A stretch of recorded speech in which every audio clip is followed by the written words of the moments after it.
أرسله بالحق بشيرا ونذيرا وداعيا إلى الله بإذنه وسراجا منيرا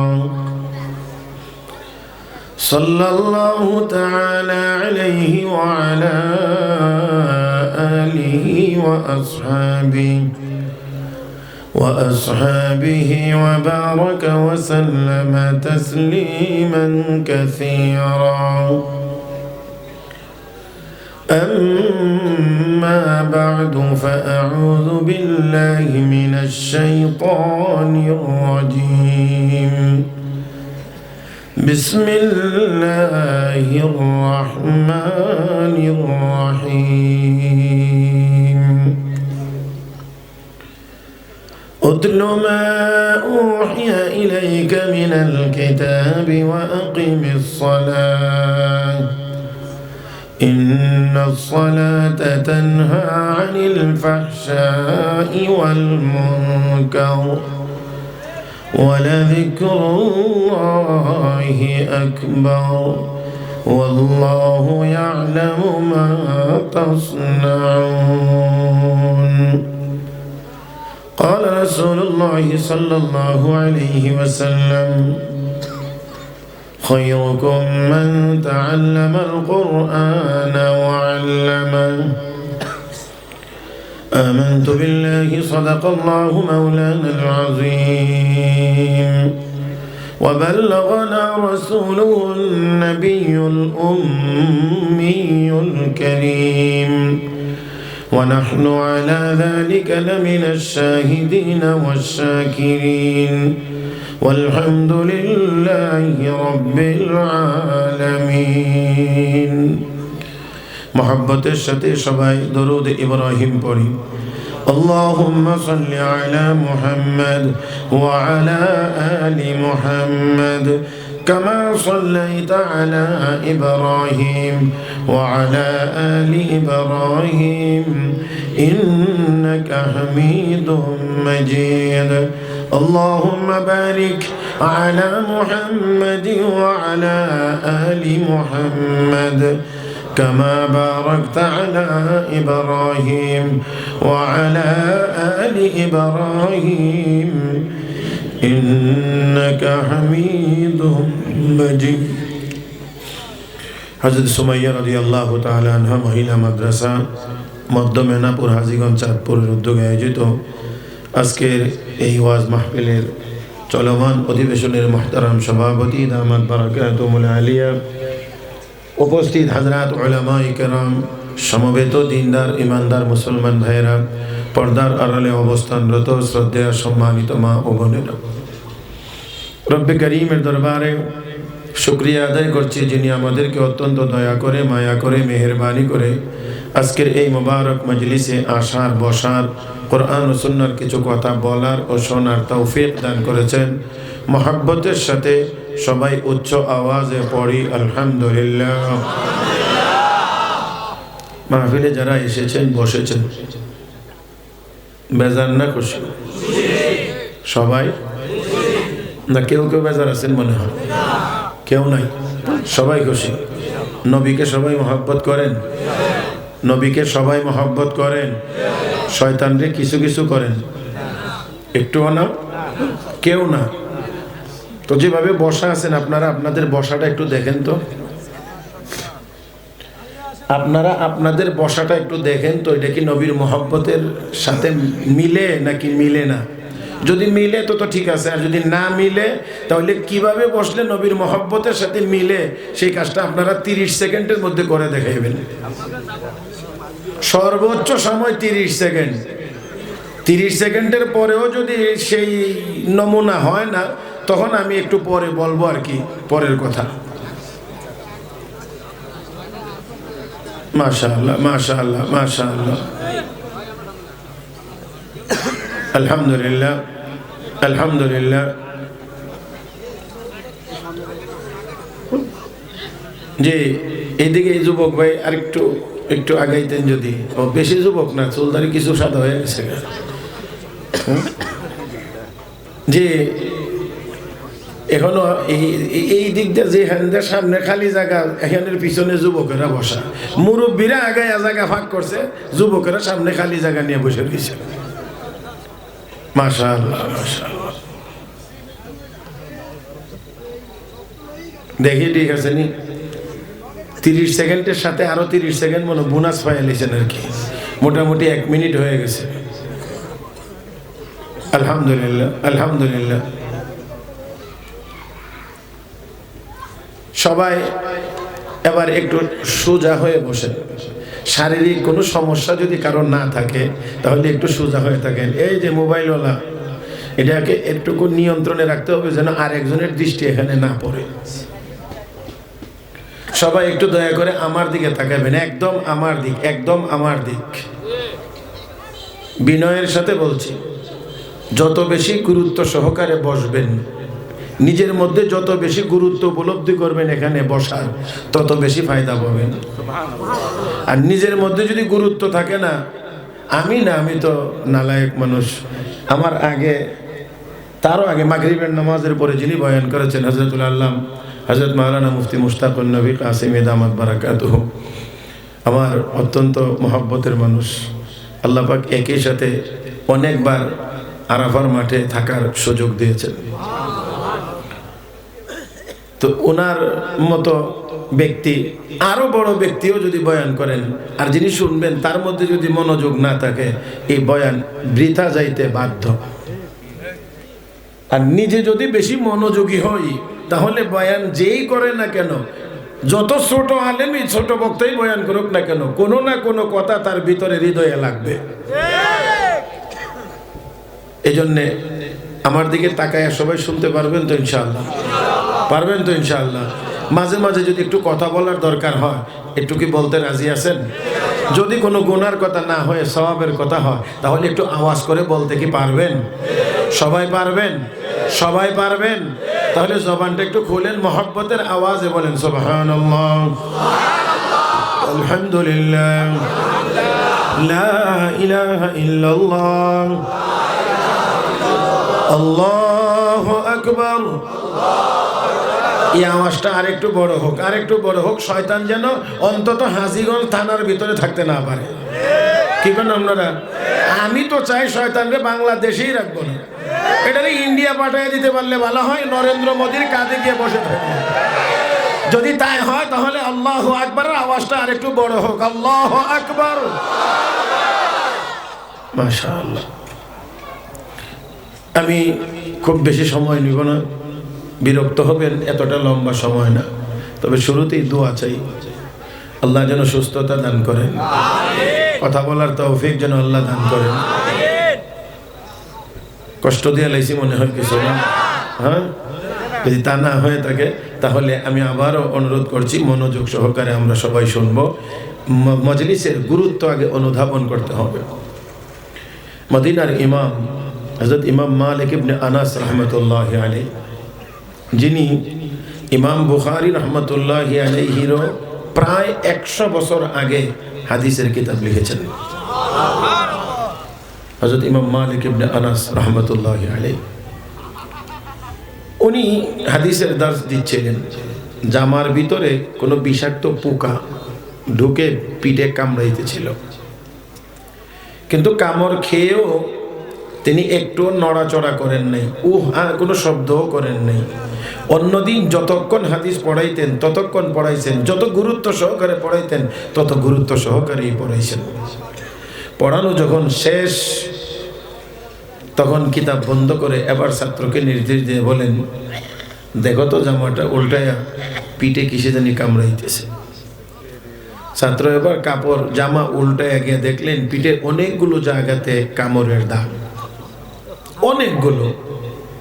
আশ্চর্য হয়ে ছাত্র বললেন, হযরত, যখন টের পাইছিলেন তখনই যদি আমাকে বলতেন বা আমাদেরকে বলতেন তাহলে এতগুলো ধ্বংসন সে করতে পারতো না। ইমাম মালিক রহমতুল্লাহ আলাইহি তখন বলছিলেন, আমি তো আল্লাহ নবীর হাদিস পড়াইতেছিলাম। আমি তো আমার নবীর হাদিস পড়াইতেছিলাম, এই হাদিস নবী আমার কাছে পৌঁছাইতে গিয়ে তো নবী দান দান শহীদ করেছিলেন, তায়েফের ময়দানে রক্ত ঝরিয়েছিলেন, নামাজের সেজদায় উটের ভুঁড়ির বোঝা সহ্য করেছিলেন। আমি তো সেই নবীর হাদিস পড়াইতেছিলাম। এখন যদি এতটুকু ব্যথাও আমি সহ্য করতে না পারি, হাসরের ময়দানে কোন চেহারা নিয়ে নবীর সামনে হাউজে কাউসারের পানি পান করতে যাব? সেজন্য এখানে কে কথা বলে এইদিকে দেখেন তো, একটু মেহরবানি করে ওনাদেরকে একটু বোঝান যে ওনাদের কথার কারণে আমাদের একটু ডিস্টার্ব হয়। মনে কষ্ট নেন না, প্রত্যেকটা কাজের জন্য একটা পরিবেশের অবশ্যই দরকার আছে। হ্যাঁ, অবশ্যই অবশ্যই। মসজিদে নামাজ পড়তে আমরা যাই, পুরাটাই তো মসজিদ, পুরাটাই তো মসজিদ, কিন্তু তাই বলে কি যেখানে সেখানে দাঁড়ানো যায়? কথা কন না, যেখানে সেখানে কি দাঁড়ানো যায় নাকি একটা সিস্টেম আছে আগের থেকে যে সামনের কাতার খালি থাকলে ওইখানে আমরা যাব?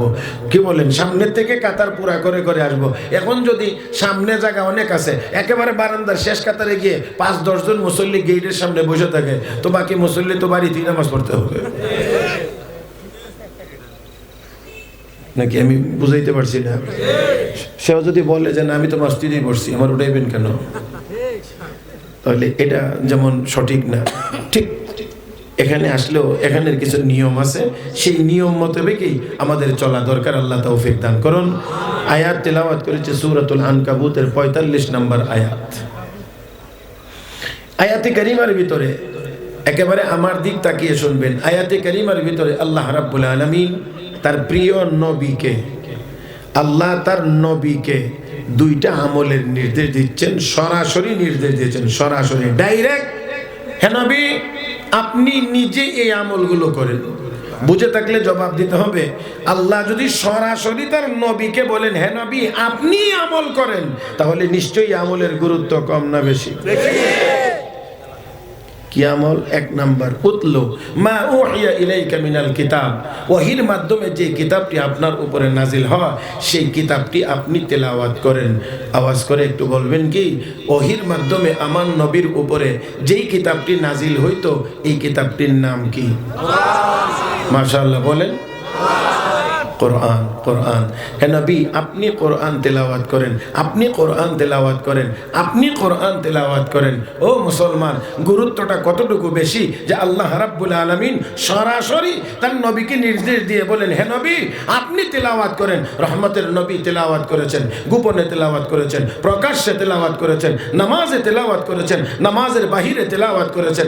রাহমাতুল লিল আলামিন কালেমার দাওয়াত দিয়েছেন, আর কালেমার দাওয়াতের সপক্ষে দলিল হিসেবে কোরআনের আয়াত নবী তেলাওয়াত করেছেন, যেই তেলাওয়াত শুনে অসংখ্য অগণিত কাফের বেঈমান কালেমা পড়ে মুসলমান হয়েছে।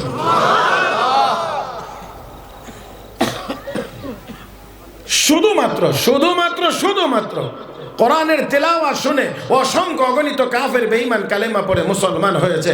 সেই ধারাবাহিকতা এখনো পর্যন্ত অব্যাহত আছে। হে মুসলমান, কোরআনের তেলাওয়াত কাফের বেঈমানের কানে গেলে তাদের ঈমান নসিব হয়, আর মুসলমানের কানে কোরআনের তেলাওয়াত গেলে অথবা তেলাওয়াত করলে মুসলমানের ঈমান তাজা হয়।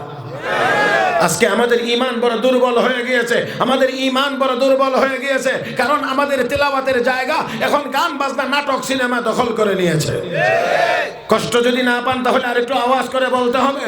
আজকে আমাদের যুবকদের সিনায় যেই পরিমাণ গানের আওয়াজ আছে, যেই পরিমাণ গান মুখস্থ আছে, এর 10 ভাগের 1 ভাগ, 20 ভাগের 1 ভাগ, এমনকি 50 ভাগের 1 ভাগও কোরআনের তেলাওয়াত তার সিনার ভিতরে নাই।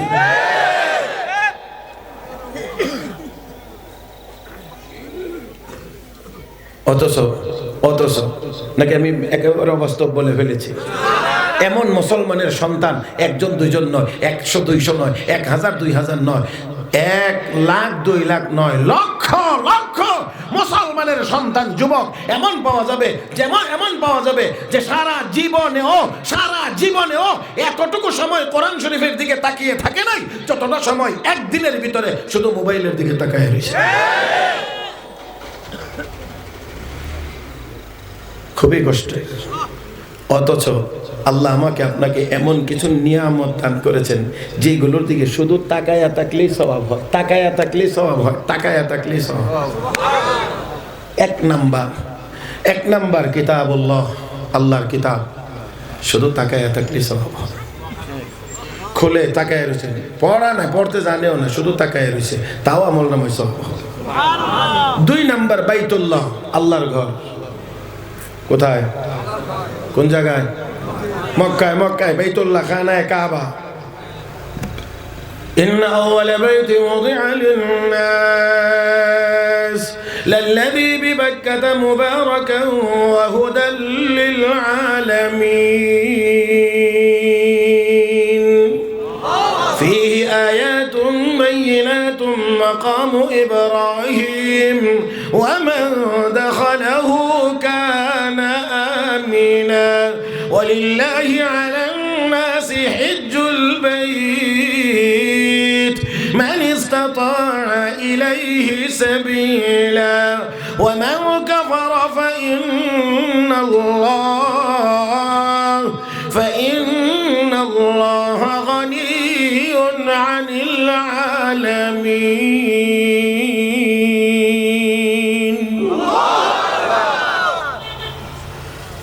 আল্লাহর যে ঘর মক্কায় অবস্থিত, পৃথিবীর সর্বপ্রথম ঘর।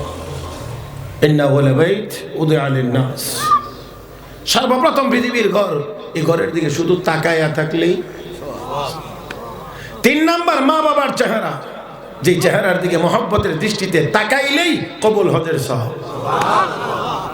সাহাবী বলেন, ইয়া রাসূলুল্লাহ ওয়া ইন নাযারা কুল্লা ইয়াউমিন মিআতা মাররা, 100 বার যদি কেউ তাকায়, 100 বার যদি কেউ মহব্বতের দৃষ্টিতে মা বাবার চেহারার দিকে তাকায়, আমার নবী জবাব দিয়ে বলেন, নাম আল্লাহু আকবার ওয়া আতিয়াব, হ্যাঁ আমার আল্লাহ মহান, আমার আল্লাহ পবিত্র। তার মানে আমার আল্লাহ অক্ষমতা, অপারগতা, দুর্বলতা থেকে পবিত্র, আমার আল্লাহ দেওয়ার ক্ষেত্রেও মহান। অতএব 100 বার তাকাইলে 100টি কবুল হজের সওয়াব আল্লাহ তার আমলনামায় দান করবেন। 4 নাম্বার হলো আল্লাহ ওয়ালা বুজুর্গানে দিন, হযরত উলামায়ে কেরামের চেহারা। যাদের চেহারার দিকে তাকাইলেই সগীরা গুনাহ। তাকানোর কথা কোন দিকে আর তাকাই কোন দিকে? আল্লাহ আমাদের সবাইকে সহিহ বুঝ দান করুন। মনে হয় একটু তিতা হয়ে যাইতেছে নি আবার। আলহামদুলিল্লাহ আলহামদুলিল্লাহ আলহামদুলিল্লাহ। এখানে আমার ভাই হযরত মাওলানা মুফতি মুশতাকুর নবী যেখানে বয়ান করেন, আবার শুনছি মাঝে মাসেও আসেন। তো যিনি এত নিয়মিত এখানে বয়ান করেন, এখানে আমার মতো ব্যক্তির বয়ানের নমুনাটা কেমন হবে আমি জানি না। তবে এতটুকু বলতে পারি, মুরগার রোস্ট, গরুর রেজালা, আরও অন্যান্য যদি কোনো উন্নত মানের খাবার থাকে, এই খাবার খাওয়ার পরে আলু ভর্তা আর ডাইল দিয়ে খাইলে যেমন হবে, আমার বয়ানটা মনে হয় এমনই হবে আর কি। সেই তুলনায় এমনই হবে, এর চেয়ে বেশি কিছু না। তারপরেও রুচি যদি ভালো থাকে, আরে কথা বুঝে না, রুচি যদি ভালো থাকে তাহলে একটা হইলেই হয়, সিরিয়াল লাগে না, হইলেই হয়। তো আপনাদের সুরত দেখে বোঝা যায় রুচি আপনারাও ঠিকঠাক মতোই আছে আলহামদুলিল্লাহ। আমার ভাইয়ের আসুন, কোরআনের দিকে তাকায় না, মোবাইলের দিকে। কথা কন না? রাহমাতুল লিল আলামিন কোরআনের তিলাওয়াত করেছেন, যেই তিলাওয়াত শুনে অসংখ্য অগণিত কাফের বেঈমান কালেমা পড়ে মুসলমান হয়েছে। মক্কার কাফের বেঈমানদের মাথা ব্যথার কারণ ছিল বিশ্ব নবীর কোরআনের তিলাওয়াত। এই জন্য তাদের চিন্তা ছিল, তাদের মেহনত ছিল, তাদের পরিশ্রম ছিল, তাদের সাধনা ছিল, তাদের ষড়যন্ত্র ছিল কিভাবে তেলাওয়াত বন্ধ করা যায়, তেলাওয়াত কিভাবে বন্ধ করা যায়। এই তেলাওয়াত শুনে মানুষ মুসলমান হয়ে যায়, বিধর্মী হয়ে যায়। তারা বলতো বিধর্মী হয়ে যায়, মুসলমান হয়ে যায়। এই তেলাওয়াত কিভাবে বন্ধ করা যায়, এই ষড়যন্ত্র মনে রাখতে হবে। কোরআনের তেলাওয়াত বন্ধ করার প্রথম ষড়যন্ত্র যারা করেছিল তারা ছিল আবু জাহেল, আবু লাহাব, উতবা, শাইবা, ওয়ালিদ ইবনে মুগীরা, আসিম ইবনে ওয়াইল, উকবা ইবনে আবি মুআইতারা। আমার বন্ধুরা, কিয়ামত পর্যন্তই যারা কোরআনের তেলাওয়াতের আওয়াজ বন্ধ করতে চাইবে, বুঝতে হবে আর দেরি করা যাবে না। বুঝতে আমাদের দেরি হবেও না, তারা আবু জাহেলের ওই নাতিপুতি।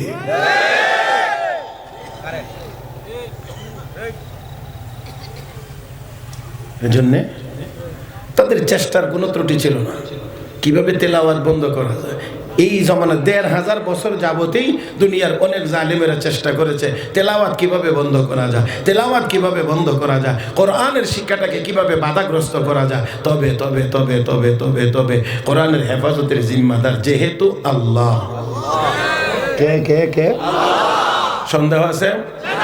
ইন্না নাহনু নাযালনা যিকরা ওয়া ইন্না লাহু লাহাফিজুন।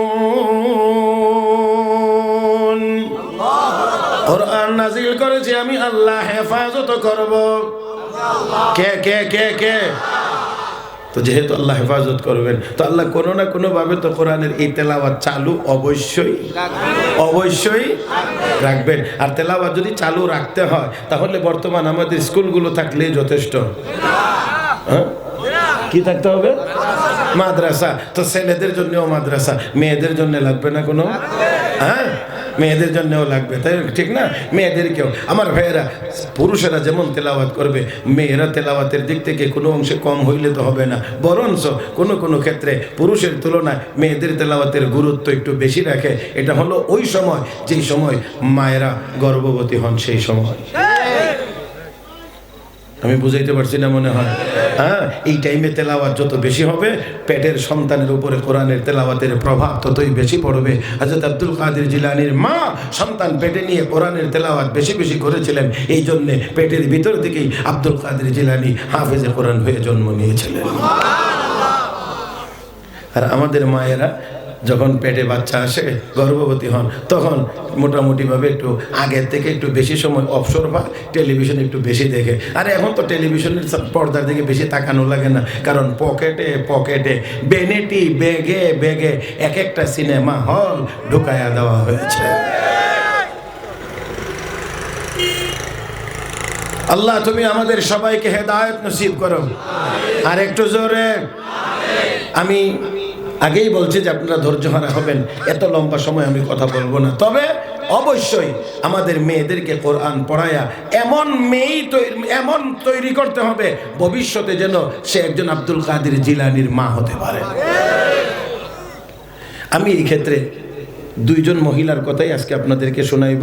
জানি না এই সময়ের ভিতরে কতটুকু পারবো, তাও দুজন মহিলার কথাই শোনাইব, এর চেয়ে খুব বেশি লম্বা না। মুহতারাম হাজরিন, তাহলে আপনারা বুঝতে পারবেন যে আসলে মা যদি নেককার হয় তাহলে ছেলে কত বড় হইতে পারে, ছেলে কত বড় হতে পারে, অথবা এটুকু বুঝতে পারেন যে একজন মহিলা কত বড় হইতে পারে। খেয়াল করে দেখেন, এর মধ্যে একজন হযরত ইমাম রবিয়াতুর রায় রহমাতুল্লাহি আলাইহি নামে একজন জগৎ বিখ্যাত মুহাদ্দিস ছিলেন, যার বাড়ি ছিল মদিনা শরীফ। বাড়ি মদিনা শরীফ। উনি যখন ওনার মায়ের পেটে, মায়ের গর্ভে, তখন ওনার আব্বা সিরিয়াতে চলে গিয়েছিলেন ব্যবসার জন্য। যাওয়ার সময় ওনার আব্বা 15,000 দিরহাম ওনার মার কাছে দিয়ে বলেছিলেন, এগুলো দিয়ে তুমি তোমার সংসার চালাও, আমার আসতে দেরি হবে। দারুল উলুম দেওবন্দ মাদ্রাসার সুদীর্ঘ 56 বছরের প্রিন্সিপাল হযরত আকদাস হযরত মাওলানা কারি তৈয়ব সাহেব রহমতুল্লাহি আলাইহি, তিনি তার খুতবাতের ভিতরে লিখেছেন যে ওনার আব্বার এই বাণিজ্যিক সফরটা ছিল এক টানা 16 বছর। কয় বছর? এ বাবা, পাওটা একটু ছোট করো। 16 বছর। এই দিক দিয়ে সন্তান জন্ম নিয়েছে, মা নাম রাখছে রবিয়া, আদর সোহাগ দিয়ে লালন পালন করছে। যখন পড়বার সময় মতো গিয়ে পৌঁছেছে, তখন মা তার সন্তানকে মক্তবে পাঠিয়ে দিয়েছেন, আলিফ বা তা সা থেকে শিখানো শুরু করেছেন। একটি কথা এখানে মনে রাখতে হবে, সন্তানের কিছু হক আমাদের উপরে আছে। আমাদের কাছে আমাদের সন্তানেরা জন্মের পরে কিছু পায়, আমাদের কাছে তাদের কিছু পাওনা আছে। 1 নাম্বার, জন্মের পরে গোসল করাইয়া পাক পবিত্র করে তার ডান কানে আজান, বাম কানে একামত দিয়ে দেওয়া, এটা আমাদের কাছে তাদের পাওনা।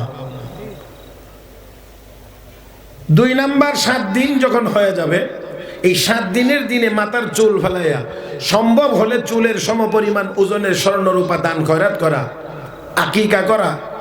আর তার এক যেমন বিদ্যুৎ, বুঝেন নাই? উদাহরণ দিছিলাম আর কি, যেমন বিদ্যুৎ, যেমন বুলেট, হ্যাঁ, যেমন বন্যা। মেয়ের নাম বন্যা, তো বন্যা দেশ ছাড়বে কেমনে? এখন তো ঘরে ঘরে বন্যা, আল্লাহ আমিও দিলাম বন্যা। আমার ভাইয়েরা, সুন্দর একটা নাম রাখা, যে নাম শুনলে বোঝা যাবে সে মুসলমানের সন্তান।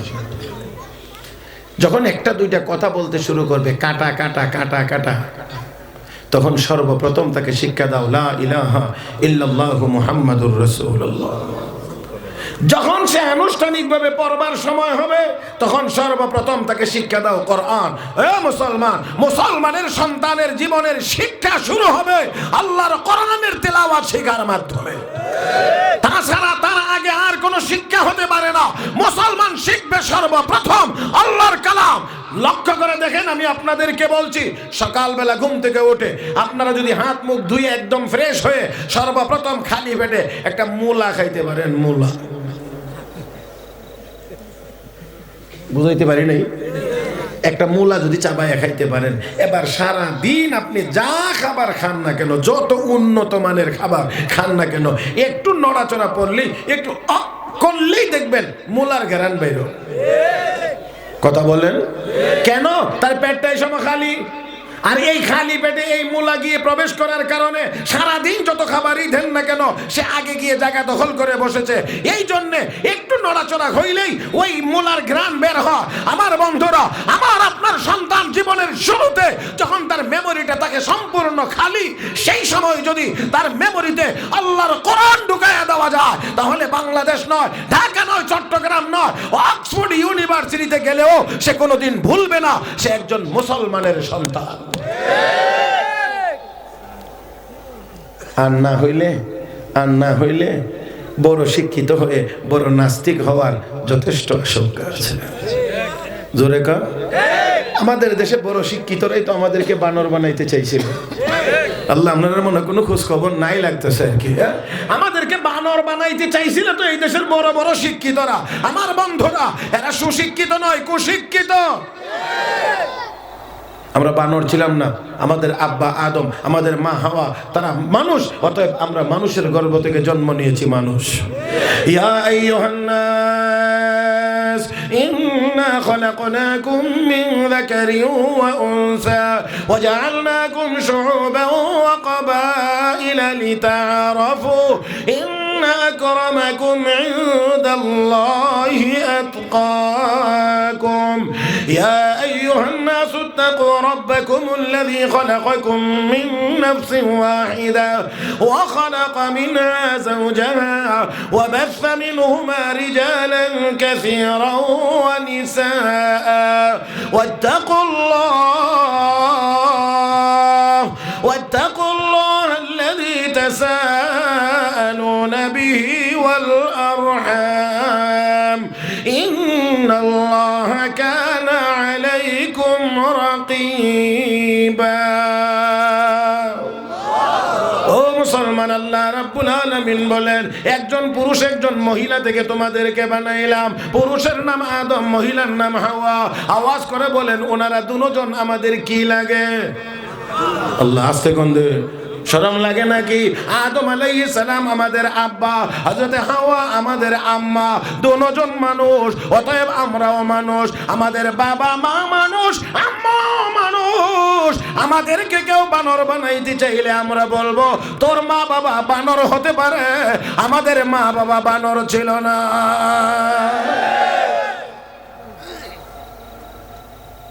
মুহতারাম হাজিরিন, তো দেখেন, ওই মা তার সন্তানকে মক্তবে পাঠিয়ে দিয়েছেন, আলিফ বাতাসা শিখাইতে আস্তে আস্তে ছেলের বাবা কিন্তু দেশে লেখাপড়া পড়াইতেছে, মা পিছন দিক দিয়ে ভূমিকা পালন করতেছেন। ছেলে আগাইতে ছেলের বাবা বিদেশ থেকে বাড়িতে আসার আগে এত বড় আলেম হয়েছে, এত বড় আলেম। রওজা শরীফের পাশে, নবীজির রওজা মোবারকের পাশে বসে বসে হাদিস পড়ানোর জন্য তিনি মুহাদ্দিস শিক্ষক নিযুক্ত হয়েছেন।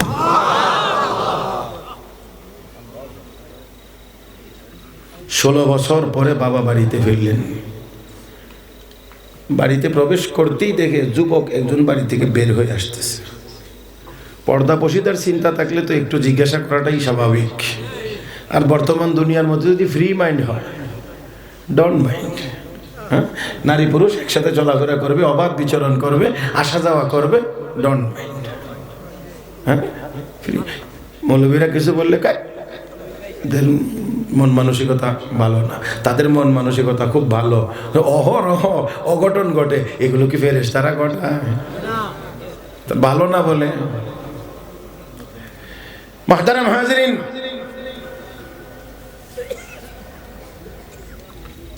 যুবক আসতেছে দেখে উনি বলতেছেন, এ যুবক, ওই তুমি কে? তোমার কি পরিচয়? আমার বাড়িতে যে ছিলা তুমি?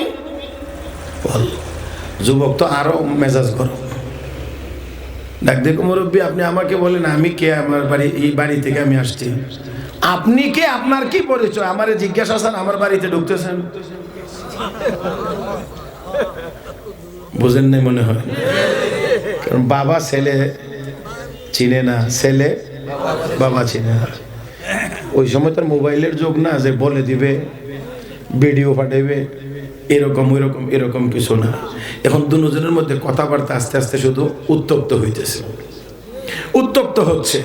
মুসলমান ঝগড়াঝাটি শুরু হয় মুখ দিয়া, ফিনিশিং হয়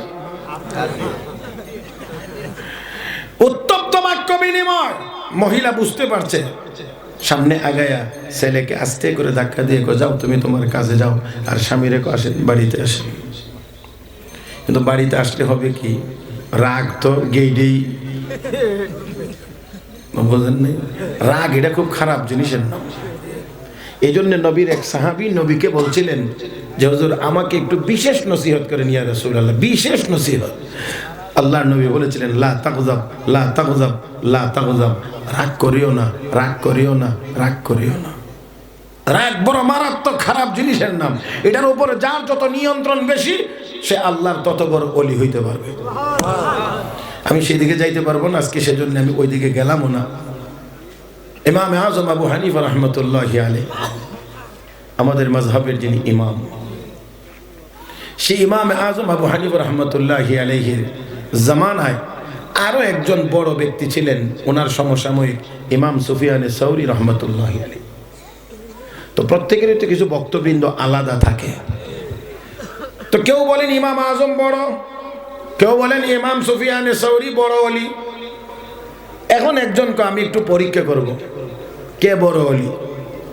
কিভাবে পরীক্ষা করবেন? আমি দেখব কার রাগ কে কতটা নিয়ন্ত্রণ করতে পেরেছেন। ওই হাদিসের আলোকে আমি যাচাই করে দেখব যে আসলে কে বড় আল্লাহর ওলি। যিনি পরীক্ষা করতে গেছেন উনিও কম জানেন না। আপনারা কি মনে করেন? আমরা তো দেখি খালি শুধু মানে পোশাক আশাকে কে কত সুন্দর, আর না হইলে দেখবো কার সাইনবোর্ড কত বড়, না হইলে দেখবো নামের আগে পিছে টাইটেল কতটা, মনে করি এই লোকটাই আল্লাহর বড় ওলি। আর উনি কোন জায়গায় গেছেন আমি দেখবো কে রাগ গুসার উপরে কার কতটুকু নিয়ন্ত্রণ। রাগের উপরে যদি নিয়ন্ত্রণ না থাকে, স্বামী স্ত্রীর মধ্যে মহব্বত যেমন বেশি, আবার রাগ গুসাও হয় বেশি। কথা কয় না? এই রাগের উপরে যাদের নিয়ন্ত্রণ নাই, তাদের সংসারে এই ফেসফুস লেগে যায় বেশি। আমার ভাইয়েরা রাগ উঠলে তালাক যখন দেওয়া শুরু করে, বউরে 3টা দিলে বউর মারে শুদ্ধ দিলা 13টা। আর যখন রাগ থামে তখন কি হুজুর হুজুর রাগের মাথায় বলে ফেলছি, ছেলে মেয়ে 3টা, এখন কি করবো হুজুর, এখন কি করবো? এই জন্য আল্লাহর কোরআন, আল্লাহর নবীর হাদিস আগেই বলে দিয়েছে রাগের উপরে নিয়ন্ত্রণ রাখো, তাতে করে এই গন্ডগোল বাঁচবে না। এবার ওই লোক ইমাম আজম আবু হানিফাকে পরীক্ষা করবেন। কিভাবে পরীক্ষা করবেন? এই রাগ কতটুকু উনি কন্ট্রোল করতে পেরেছেন, রাগের উপরে কতটা নিয়ন্ত্রণ। এবার ওই জায়গাতেই টাচ করার জন্য ইমাম আজম কোন সময় ঘুমাইতে যান ওই টাইমটাকে বাছাই করে নিছেন। বুঝতে পেরেছেন যখন যে এই টাইমে ঘুমের টাইমটা, শুইলেই তো ঘুম আসে না, একটু সময় লাগে, এই একটু সময় পরেই দরজায় গিয়ে নক করছে। মানে যে সময় খালি ঘুমটা লাগে সময়, তো ঘুমটা ভাঙছে, দরজা খুলছেন। কেন? হুজুর একটা মাসআলার জন্য আসছিলাম, একটা কথা জিজ্ঞেস করতে এসেছিলাম। তো জিজ্ঞেস করো কি কথা, হুজুর ভুলে গেছি। বুঝেন নাই? ভুলে গেছি।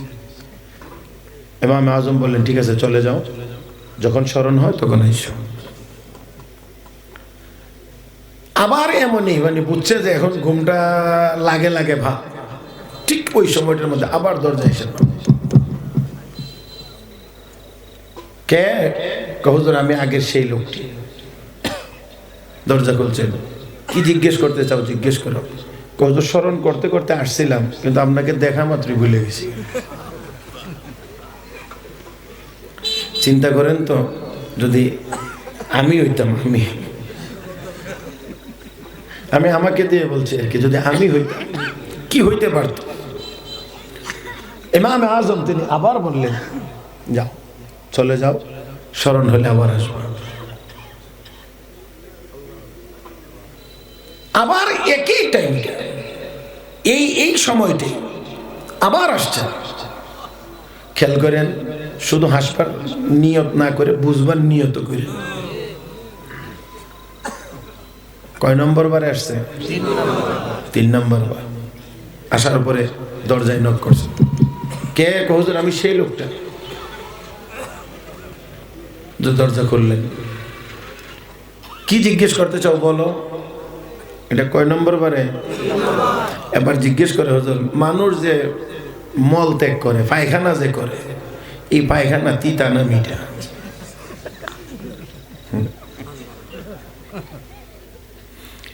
এবার দেখেন তো একটু রাগের পরিমাণ এই পর্যন্ত যা হইতেছে কমার কথা না? হ্যাঁ, ইমামে আজম অত্যন্ত শান্তশিষ্ট নম্রতার সাথে জবাব দিয়ে বলছেন, দেখো মানুষ যে মল ত্যাগ করে এটা যতক্ষণ ভিজা ভিজা থাকে ততক্ষণ এটার মধ্যে হালকা মিষ্টি থাকে, যখন এটা শুকায়া যায় তখন তিতা হয়ে যায়। এখন মোটামুটি উনি তো একটা সমাধান দিচ্ছেন, মানা না মানা তোমার কাজ, তোমার বুঝে আসতে পারে নাও আসতে পারে, উনি তো উত্তর একটা দিছেন। এবার সে কি বলে দেখেন, আমি আগেই বলছি শুধু হাসবেন না বুঝবেনও। এবার সে বলছে হুজুর আপনি কিভাবে বুঝছেন, পরীক্ষা করে দেখছেন? এখন নি ভাবা যায় নিয়ন্ত্রণ রাখা, যদি বুঝে থাকেন আর কি কথা। হুজুর আপনি কি চেক করে দেখছেন? এটা কি চেক করে দেখার জিনিস? ইমামে আজম তখনও পর্যন্ত স্বাভাবিক অবস্থায় আছেন, ডাক দিয়ে বলছেন, ও আল্লাহর বান্দা, সব জিনিস টেস্ট করে আর চেক করে বুঝতে হয় না, কিছু আলামত দিয়েও বোঝা যায়।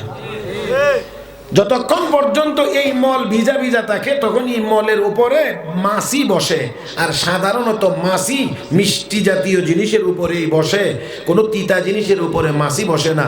যখন শুকায়া যায় তখন এটার আশেপাশে আর মাছি আসে না। এতে করে বোঝা যায় যতক্ষণ ভিজা থাকে ততক্ষণ কিছুটা মিষ্টির ভাব থাকে, যখন এটা শুকায়া যায় তখন তিতা হয়ে যায়, এই জন্য মাছি বসে না। এই আলামত দেখে আমি বুঝতে পেরেছি যে এই সময়ে এটা, ওই সময়ে এটা। এবার ওই লোক হযরতের কাছে উযর খাহি করে মাফ চেয়ে বলছেন, হযরত মাফ করে দিবেন। আসলে আমি এই মাসআলা আর এই কথা জানবার আমার মূল উদ্দেশ্য না। মূল উদ্দেশ্য ছিল আপনি আপনার রাগের উপরে কতটা নিয়ন্ত্রণ প্রতিষ্ঠা করতে পেরেছেন। আমি আপনাকে ওই পরীক্ষাটা করবার জন্য আপনাকে কষ্ট দিয়েছি। হযরত মাফ করে দিবেন। বুঝতে পারলাম এই যুগের সবচেয়ে বড় আল্লাহর ওলি আপনি ছাড়া আর কেউ হতে পারে না।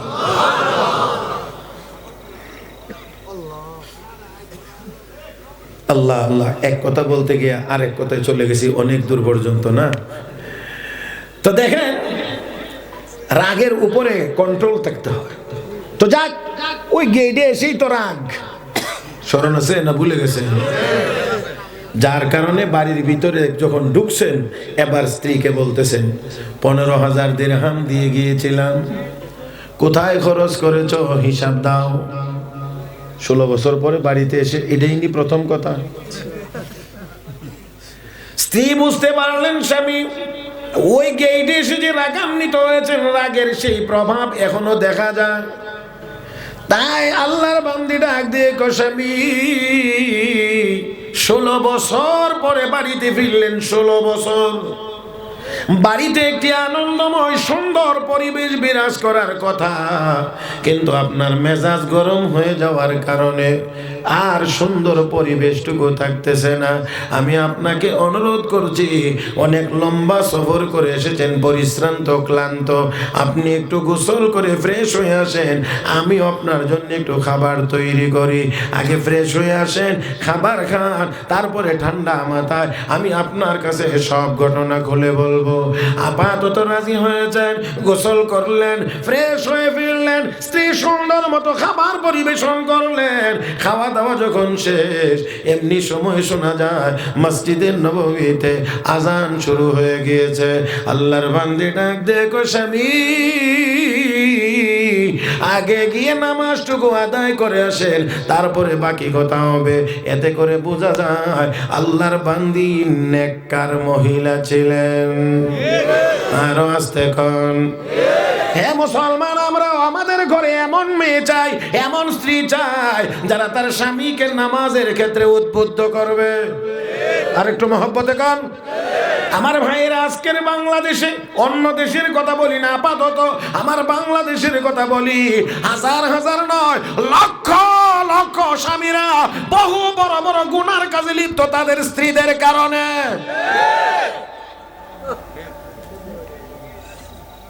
এই জন্যে রাহমাতুল লিল আলামিন বলেন, তুনকাহুল মারআতু লিআরবাঈন, 4টা গুণ দেখে বিবাহ করো মহিলাদেরকে।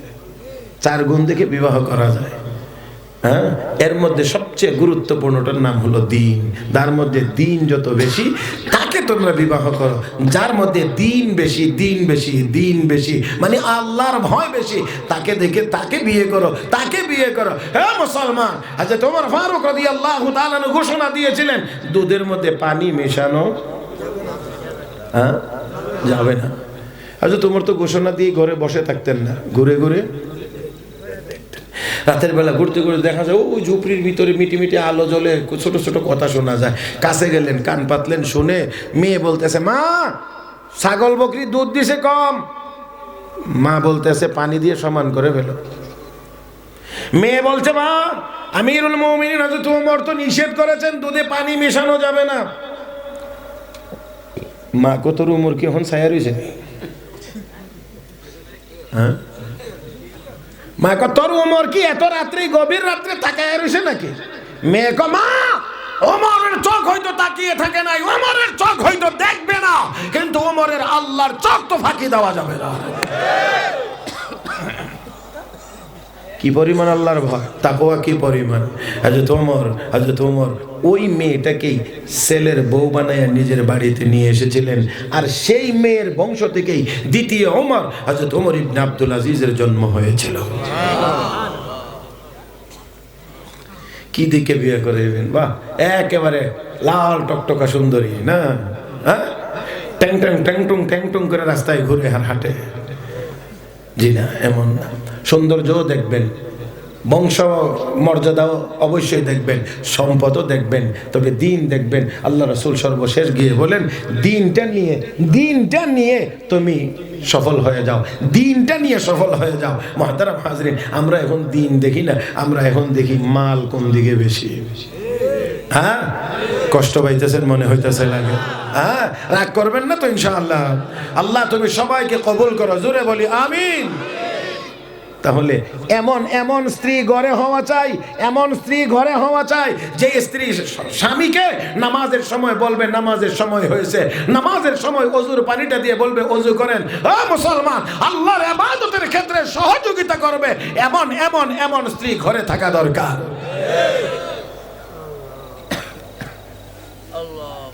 আল্লাহর বান্দি ডাক দিয়ে গো স্বামী, নামাজটুকু আগে আদায় করে আসেন, তারপরে কথা হবে। স্বামী চলে গেলেন নামাজের জন্য, নামাজ আদায় করলেন মসজিদে নববীতে।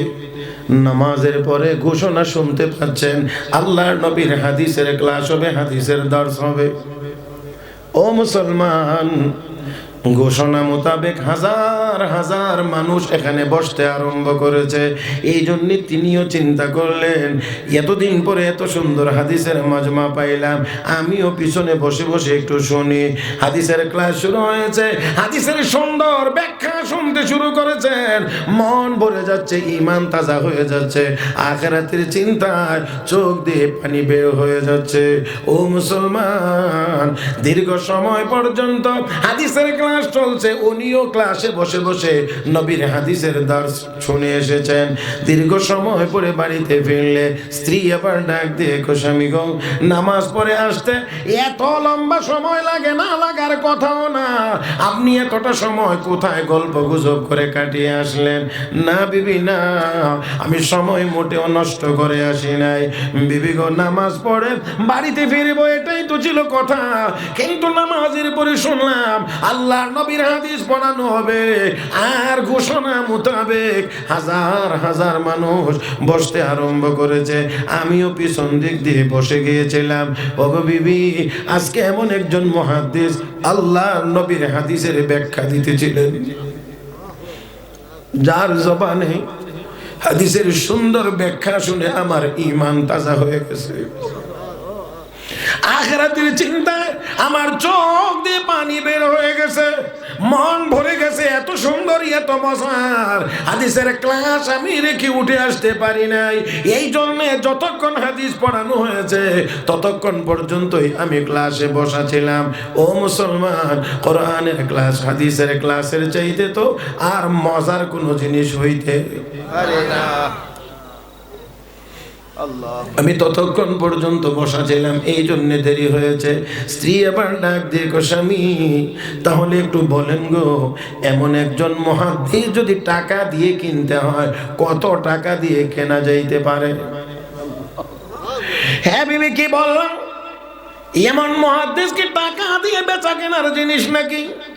তারপরেও বলছে, একজন বিশাল রাজা বাদশার বিশাল ধনভাণ্ডারটি যদি দিয়ে দেওয়া হয়, তারপরও এই মুহাদ্দিসের উপযুক্ত মূল্য হবে না, উপযুক্ত দাম হবে না।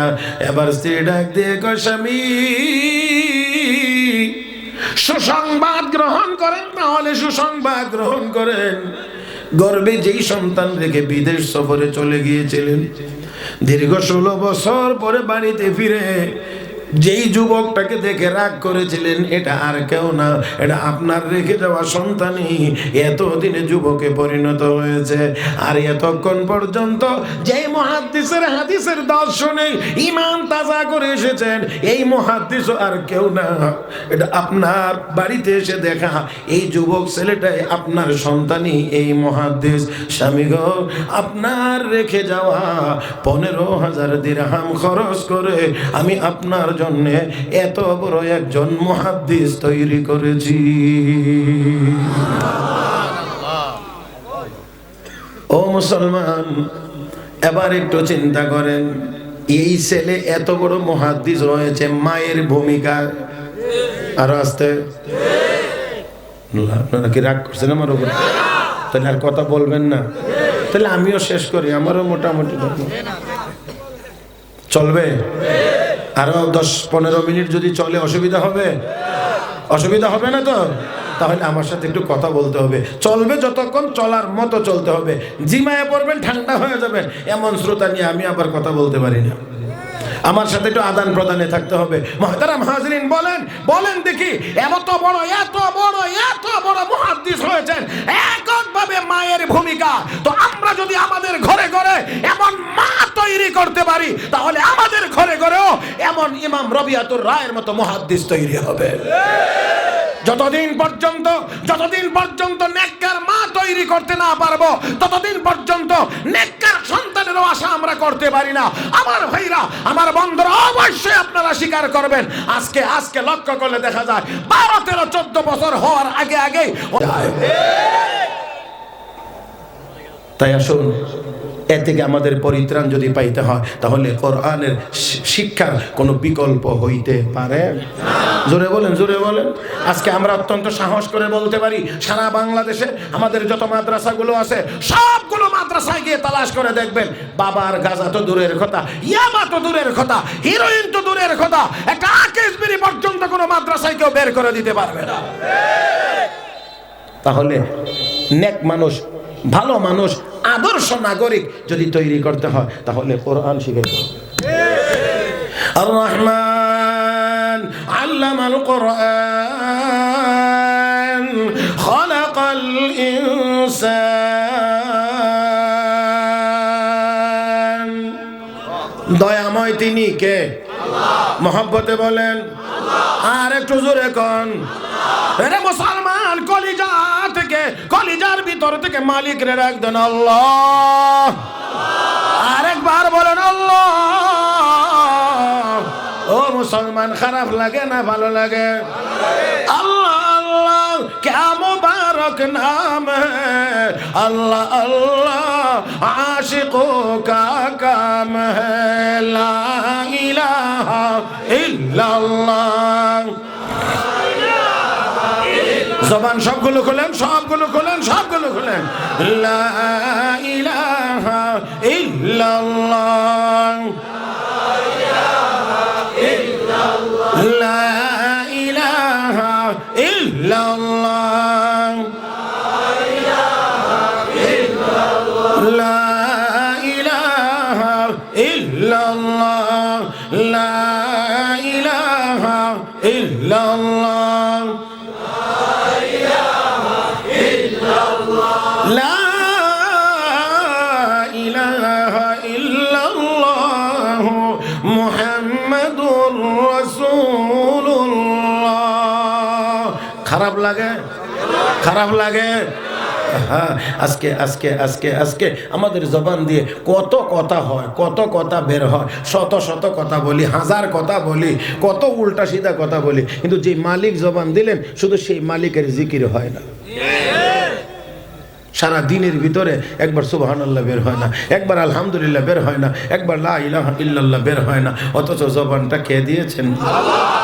আলাম নাজআল লাহু আইনাইন ওয়া লিসানান ওয়া শাফাতাইন। চোখ কে দিয়েছেন? ঠোঁট দুইটা কে দিয়েছেন? জবানটা কার দেওয়া?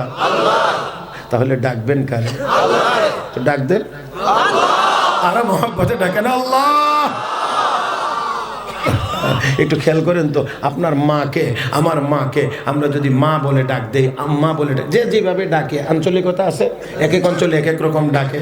আম্মা ডাকে, আম্মু ডাকে, আম্মি ডাকে, মা ডাকে, আরো হয়তো কোনো শব্দ ডাক থাকতে পারে। যেভাবেই ডাকি, মাকে মা বলে ডাক দিলে ডাকটা দিতে যে ডাকে তারও মজা লাগে, আর এই ডাকটা শুনতে মায়ের কাছে আরো বেশি মজা লাগে নাকি? এই জন্য বাবা রাগ করে, বাবা রাগ করে, বাবা রাগ করে, বাড়িতে জায়গা দেন। আমার বাড়িতে আইলে যে জায়গা দিব হেরও জায়গা নেই, এটা কারে বোঝায়? এটা তো বোঝা ছেলের মারে, ওই মানে সেজন্য জায়গা না। কিন্তু ছেলেও বুঝে যত কিছুই হোক শেষ ঠিকানা মা ছাড়া হবে না। এই জন্য ওই ঘরের পিছন দিক দিয়ে এসে দাঁড়ায় থাকে, আসতে করে দাঁড়ায়, মা মা মা মা মা। দুইবার যখন ডাক দেয়, 3 নম্বর মারে, মা আর সহ্য করতে পারে না, মা আর সহ্য করতে পারে না। তখন মাকে কথা কম কর, শুনবো। আস্তে করে সেভ করে, আস্তে করে সেভ করে, লুকায় খাওয়ায় কুরুমিকে চুপ করে শুয়ে থাক, কথা কইস না। হ্যাঁ, বাবা পরের দিন সকালবেলা উঠে দেখে হ্যাঁ করতে পারে, কথা বুঝেন নাই, রাগ কিন্তু রয়েছে। তখন মা সামনে এসে ঢাল হয়ে দাঁড়ায়, দাঁড়ায় ওইসে রাখেন, ছেলেটা রাত্র না খেয়ে ঘুমাইছে। আসলে কি না খেয়ে ঘুমাইছে? জি, এটাই মায়ের বৈশিষ্ট্য। তো আমার মা, আপনার মা, সকলের মা মিলে, দুনিয়ার সব মা মিলে আল্লাহর 100 ভাগ রহমতের 1 ভাগ রহমতের 1000 কোটি ভাগের 1 ভাগ পেয়েছে।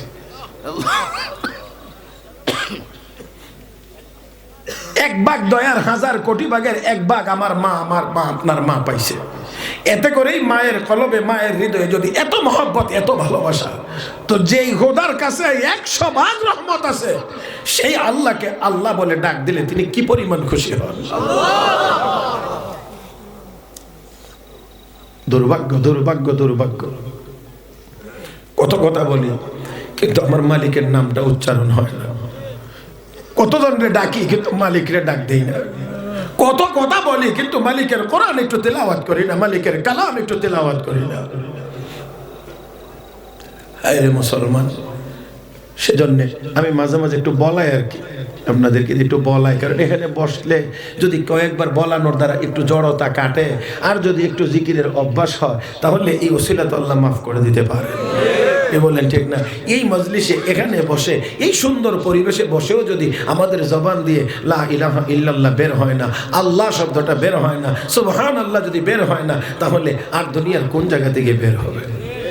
এই জন্যে একটু মাঝে মাঝে বলার দরকার আছে না নাই? সুবহানাল্লাহি ওয়া বিহামদিহি সুবহানাল্লাহিল আযীম। এটা তো বুখারী শরীফের একেবারে শেষ হাদিস, আমরা সবাই জানি, শুনি বিভিন্ন জায়গায় গেলে। আর এখন তো আলহামদুলিল্লাহ অনেক বড় বড় মাদ্রাসাগুলোতে খতমে বুখারীর অনুষ্ঠান হয়, একেবারে পুরা মানে ময়দানে মাহফিলের আকারে। আর এখানে আপনাদের সবাইকে শামিল করা হয়, শেষ সবক গিয়ে আমরা সেখানে শুনে আসি। কি বলেন, আছে না? এদিকে হয় না? মাশাআল্লাহ, মহামিয়া হইছে না? মহামিয়া না মহামায়া? জি, মহামায়া। আমি অনেক আগে এখানে কয়েকবার এসেছি মহামায়া, অনেক আগে। এদিকে আমার আশা খুব কম হয়, খুবই কম। মতলবে কচুয়া, তারপরে এটা হাজীগঞ্জে আমি আসছি, আরও ফরিদগঞ্জেও এসেছি, তবে অনেক কম, খুবই কম। এদিকে কম আসা হয় আলহামদুলিল্লাহ। তো এবার আরও একবার 90বার আসা হয়েছে, আজকেও হয়েছে আলহামদুলিল্লাহ। কিছু কথা বলছি, জানি না কষ্ট পাইছেন কিনা। তো যাক, বলছিলাম যে বিভিন্ন মাদ্রাসা এখানে আপনাদেরকে আমাদেরকেও শরীক করা হয়। এই শেষ ধরছে না, আপনারা গেলে এখানে গিয়ে শোনেন, ছাত্ররা পড়ে, আর বড় বড় ওলামায়ে কেরাম বুজুর্গানি দিনদেরকে শোনান, তারপরে ওনারা এই শেষ হাদিসের উপরে বক্তব্য দিয়ে থাকেন। باب قول الله ونضع الموازين القسط ليوم القيامة وأن أعمال بني آدم وقولهم يوزن. وقال مجاهد القسطاس العدل بالرومية، ويقال القسط مصدر المقسط وهو العادل، وأما القاسط فهو الجائر. وبه قال حدثنا أحمد بن إشكاب قال حدثنا محمد بن فضيل عن عمارة بن القعقاع عن أبي زرعة عن أبي هريرة رضي الله تعالى عنه قال قال النبي صلى الله عليه وسلم كلمتان حبيبتان إلى الرحمن خفيفتان على اللسان ثقيلتان في الميزان سبحان الله وبحمده سبحان الله وبحمده سبحان الله العظيم. ও মুসলমান, একটু পড়েন সুবহানাল্লাহি ওয়া বিহামদিহি সুবহানাল্লাহিল আযীম, সুবহানাল্লাহি ওয়া বিহামদিহি সুবহানাল্লাহিল আযীম। আহারে, কত দিকে কত মজা তালাশ করি। আমার আল্লাহর নামের তাসবিহ, আমার আল্লাহর নামের জিকিরের চাইতে বেশি মজা তো দুনিয়ার কোনো জায়গাতে বলেন বলেন বলেন নাই নাই নাই। আমার আল্লাহর কালাম কোরআন, নবীকে বলেন, হে নবী আপনি তেলাওয়াত করেন, উতলু মা উহিয়া ইলাইকা মিনাল কিতাব, ওহীর মাধ্যমে যে কিতাবটি নাজিল করা হয় আপনি এই কিতাবটি একটু তেলাওয়াত করেন। হে মুসলমান, মজাই তো চাও, এই যুবকেরা মজাই তো খুঁজ করো, মজা আমার আল্লাহর কালাম তেলাওয়াত করো, এর চেয়ে মজা আর দুনিয়াতে কোনো কিছু নেই। তোমার কাছে কোন গানটা প্রিয়, কোন গানগুলো প্রিয়, সবগুলো গান একত্রিত করে দেখো, আমার আল্লাহর কালামের এক আয়াতের তেলাওয়াতের মজার মতো হবে না। এক সূরা তো বাদ দেন, এক আয়াতের তেলাওয়াতের সমান মজাও হবে না। আমরা ১৫০০ বছর যাবত মুসলমানেরা আল্লাহু আকবার আল্লাহু আকবার এই শব্দের দ্বারা আজান শুনতেছি, এখনো বিরক্ত লাগছে না? নামাজে কোন সূরাটা প্রত্যেক রাকাতেই পড়া লাগে? হ্যাঁ হ্যাঁ বলেন বলেন। আলহামদুলিল্লাহি রাব্বিল আলামিন আর রহমানির রহিম মালিকি ইয়াউমিদ্দিন ইয়্যাকা না'বুদু ওয়া ইয়্যাকা নাস্তাঈন ইহদিনাস সিরাতাল মুস্তাকিম সিরাতাল লাযীনা আন'আমতা আলাইহিম গায়রিল মাগদুবি আলাইহিম ওয়ালাদ-দাল্লিন।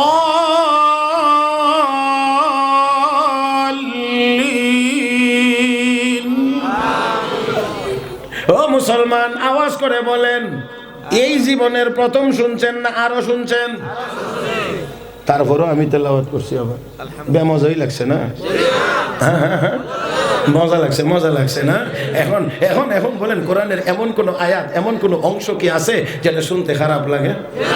যেই দিক দিয়ে মনে চায়, যেই দিক দিয়ে মনে চায় শুরু করেন, দেখবেন শুধু যেই দিক দিয়ে তেলাওয়াত, যেই কোনো সূরা আপনাকে তেলাওয়াত করেন না, যে কোনো দিক দিয়ে আল্লাহ শুধু মজা আর মজা মজা। একের পরে এক এক জায়গা দিয়ে গিয়ে দেখবেন এক এক স্টাইলের, কোনো জায়গায় গিয়ে দেখবেন তামালুন খামালুন ইয়ামালুন এইরকম এরকম আয়াত, আবার কোনো কোনো গিয়ে দেখবেন সামিআন বাসিরা কাদিরা, এরকম এক এক জায়গায়। আবার দেখবেন কোনো কোনো জায়গাতে হ্যাঁ হ্যাঁ আছে না? আবার দেখেন দেখেন না, আল্লাহর নবী তেলাওয়াত করছেন নামাজে, নামাজে খানায় কাবার সামনে হযরত উমর পিছন দিক দিয়ে দাঁড়ায় শুনতেছেন। নবী কি তেলাওয়াত করেন? আল-হাক্কাতু মাল-হাক্কা ওয়া মা আদরাকা মাল-হাক্কা কাযযাবাত সামুদ ওয়া আদুন বিল-কারিয়া ফাআম্মা সামুদ ফাউহলিকু বিত-তাগিয়া। কি সুন্দর, কি সুন্দর মিল। হযরত উমর এই তেলাওয়াত শুনে পিছন দিক দিয়ে মনে মনে কয়, ও আল্লাহ, ও মোহাম্মদ কি কোনো কবি টবি নাকি? এতদিন মিলাই মিলাই ছন্দ মিলাই, হ্যাঁ মোহাম্মদ কি কোনো কবি নাকি? এই চিন্তা ভাবনা মনের ভিতরে হঠাৎ করে শুনে এখান থেকে আবার তেলাওয়াত হচ্ছে, ওমা হুয়া বিকাউলি শাইর কালিলাম মা তুমিনুন। না, এটা কোনো কবির কবিতা না। আমি মনে মনে চিন্তা করলাম, লোকটা কবি নাকি? হন্দি জবাব দে, কবির কবিতা না বলে ওটা কি কোনো গণক নাকি? জানলো কেমনে, বুঝলো কেমনে? এমনি শুনে নবী তেলাওয়াত করছেন, ওমা হুয়া বিকাউলি কাহিন কালিলাম মা তাযাক্কারুন। না, কোনো গণকেরও কথা না, গণকেরও কথা না। তো যা তেলাওয়াত করে কোত্থেকে ভাইলো, আসলো কোত্থেকে? মুহাম্মদ জানলো কোত্থেকে, আসলো কোথায় থেকে? এমনি শুনে নবী পরের আয়াত তেলাওয়াত করছেন। জবাব হচ্ছে তানজিলুম মির রাব্বিল আলামিন।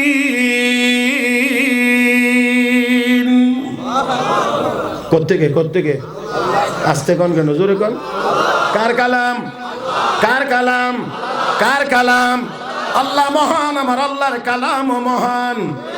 والشمس وضحاها والقمر إذا تلاها والنهار إذا جلاها। দেখছেননি কি সুন্দর?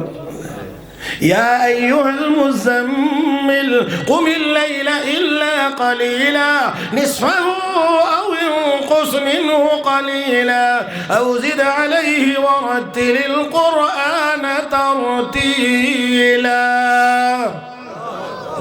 দেখেন না, এখানে এক তর্জ, এক স্টাইল। ওয়াত-তিনি ওয়াজ-যাইতুন ওয়া তুরি সিনিন ওয়া হাযাল বালাদিল আমিন লাকাদ খালাকনাল ইনসানা ফি আহসানি তাকওয়িম।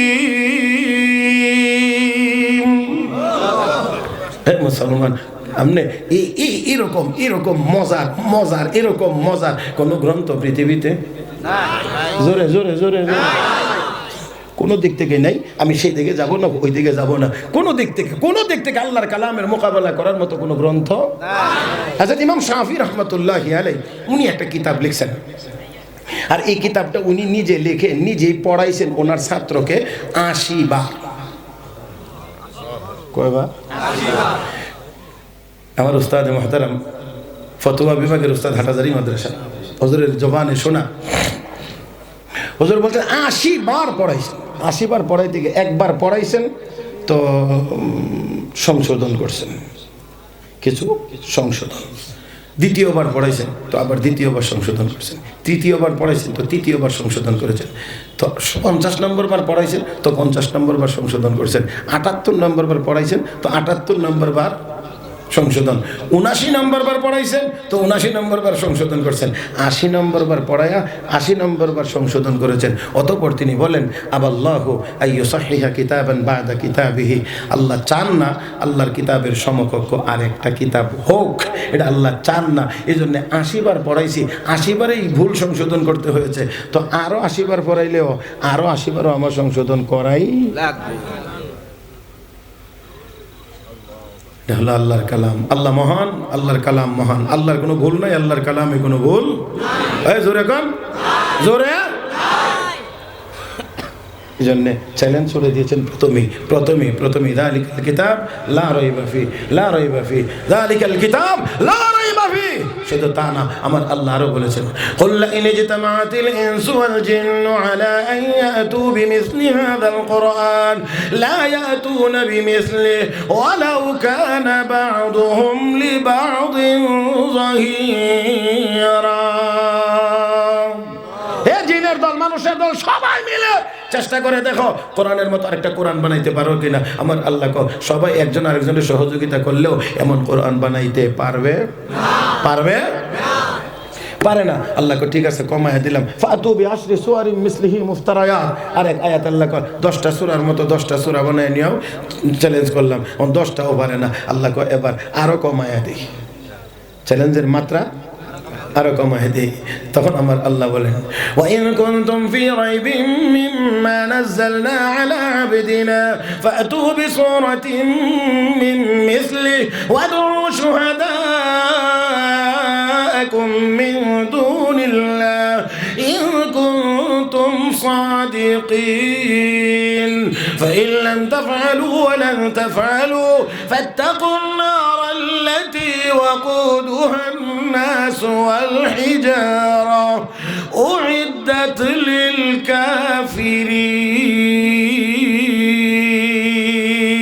للكافرين। আল্লাহ ছোট্ট ছোট্ট ছোট্ট ছোট্ট একটা সূরা, সর্বকনিষ্ঠ সূরা, এরকম একটা সূরা নিয়ে আসো। সবচেয়ে ছোট সূরার নাম কাবা শরীফের চৌকাঠে লিখে দেওয়া হয়েছে ইন্না আতাইনাকাল কাউসার ফাসাল্লি লিরাব্বিকা ওয়ানহার ইন্না শানিআকা হুয়াল আবতার। এটা ছোট সূরা, এমন একটা সূরা নিয়ে আসো। সব সাহিত্যিকেরা, কবিরা, পণ্ডিতেরা যৌথভাবে চেষ্টা চালিয়েও পারে নাই, শেষ লিখে দিয়েছে লাইসা হাযা কালামুল বাশার, এটা দুনিয়ার কোনো মানুষের বানানো কথা না। তাহলে এবার একটু আওয়াজ করে বলেন কার কালাম? আপনারা আসেননি কর্তৃপক্ষের কে? আমার লাগাই দিচ্ছেন একবারে আনলিমিটেড নাকি? হ্যাঁ, আসছেননি উনি? ও আসতেছেন, জি। যাক, আপনি বলছেন আরো 5 মিনিট করলাম, অসুবিধা নাই, তবে আসতেছেন এটার উপরে বড় মানে অভিজ্ঞতা, আমার খুব জটিল অভিজ্ঞতা আছে। কথা বুঝেন নাই? কারণ মাওলানা আরিফ জব্বার কাসিমি তো নতুন মানুষ, ইয়াং। আমার তো আলহামদুলিল্লাহ ওয়াজের বয়স বেশি হয়েছে না, এটা 32 নম্বর বছর। কথা বোঝেন নাই? মাত্র 32 নম্বর বছর এটা আমার বয়ানে। আমার জীবনে এইরকম অভিজ্ঞতা অনেক আছে। এর মধ্যে একটার কথা বলি, রাত 8টায় বয়ান শুরু করেছি, রাত 12:30টায় মোনাজাত সারা স্টেজ ছাড়ছি। তারপরেও এর ভিতরে 3বার মাইকে ঘোষণা হয়েছে আয়া পড়ছে, কিন্তু তারপরও রাত 12:30টা পর্যন্ত 4.5 ঘন্টা ওয়াজের পরে, নামার পরে খবর পাইলাম উনি এখনো মেহমান এসে পৌঁছান। আলহামদুলিল্লাহ, আলহামদুলিল্লাহ, আলহামদুলিল্লাহ। ওই জোরে কোন আলহামদুলিল্লাহ। চলে আসতেছেন মনে হয়, বয়ান শুনে যাবেন তো ইনশাআল্লাহ? হ্যাঁ, আসতে কোন দেখি, জোরে কোন। আল্লাহ সবাইকে তৌফিক দান করো, আল্লাহ সবাইকে তৌফিক দান করো, আল্লাহ সবাইকে তৌফিক দান করো। দেখেন আমরা